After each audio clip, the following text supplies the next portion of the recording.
Alfred Watkins was born into the middle of the 19th century, 1855, the son of Charles Watkins, who at that time ran the Imperial Inn in Hereford. He was one of 7 children, and he probably had a little bit of schooling from some old dear, and then went to a private school in Widemoor Street, in the building that until recently was the Farmer's Club, big black and white building on the corner of Widemoor Street and Blue School Street, where he was taught by the Reverend Bowell. And he said to his son many years later that he learnt absolutely nothing there. So basically he was self-taught. His father really, he took advantage of that Victorian period when everybody could make money if they really tried. And within 10 years, he had taken over the brewery that stood where Tesco's is now, in Buell Street, and he'd changed the name to the Imperial Brewery, no half measures. Another 5 years later, he'd taken over the flour mills in Friar Street, and they became, of course, known as the Imperial Flour Mills straight away. So it was a business that was growing, and Alfred and his brothers all took a part of it. Alfred began his working life as, I forget what the term was, but an outrider, yeah, which was basically a brewery salesman. And he went round the pubs of the county selling the beer for his father, which interested him not one iota. What did interest him was the sights of the county. And he had a pinhole camera that he took with him, which was a very difficult means of taking photographs with glass plate negatives, and it was all very complicated. And out of that, he began to wonder, how could it be made easier? How could the exposure time be controlled?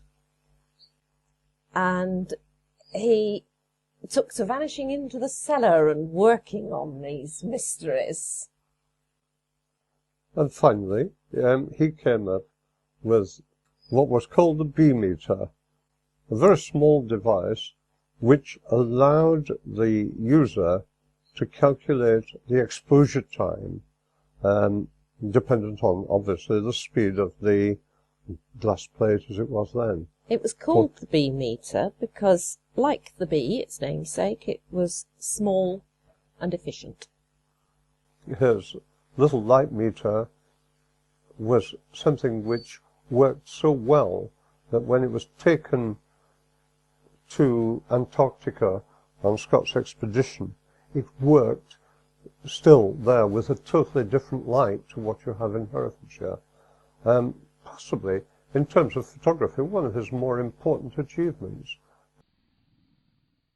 Alfred set up a small factory, a small shed really, at the back of the flour mills, where he manufactured his light meters and several other photographic pieces of apparatus. And he was very proud when once he actually sold the light meter into China.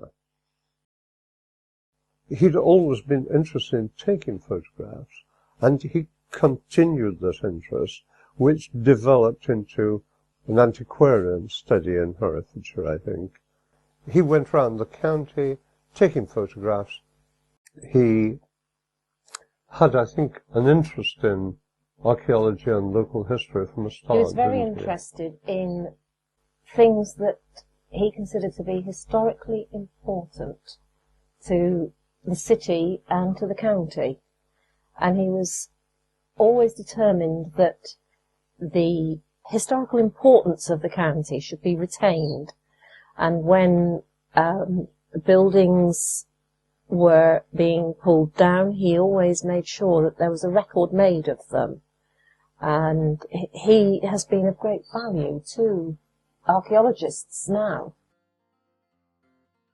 For example, photographing every church, every standing cross in Herefordshire, churchyard crosses, wayside crosses, all of which he recorded in a book called The Old Standing Crosses of Herefordshire.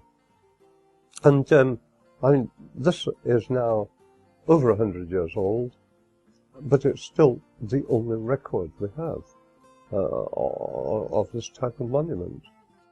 Had he not done that, Hereford would have been much poorer.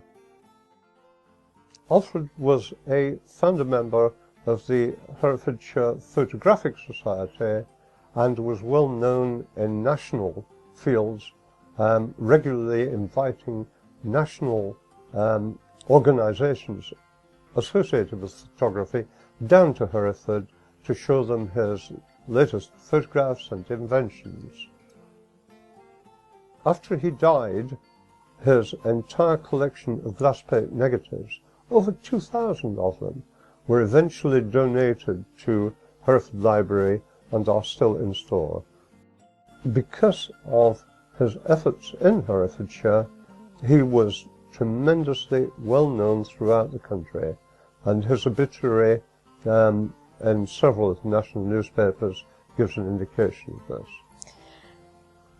It finished by saying that first and foremost he was a Herefordshire man, as native to the county as the hop and the apple.